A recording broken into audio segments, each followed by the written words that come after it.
Филипче трча на избори за да го спроведе планот и шемата на Заев со Бугарија, а не за граѓаните.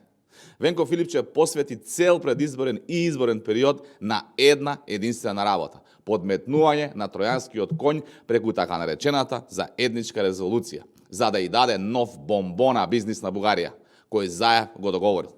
А што договорили Заев? Тој првин добил куферче, а дал стик со материјали и ветување и шема за превземање на две големи македонски фирми од фирми блиски до поранешен бугарски премиер. Се што прави Венко Филипче во оваа кампања е во насока на реализација на планот на Заев, односно создавање на услови за некогаш тоа да се случи. Планот сепак не им оди од рака, затоа што се разоткриени и затоа што СДС на овие избори ќе доживее уште еден историски дебакал, како што доживеа и на претходните избори. Планот и шемата на Заев, по која работи Филипче, не успева, народот го прочита СДС. Македонија не е и нема да биде нивна паричка за подкусурување.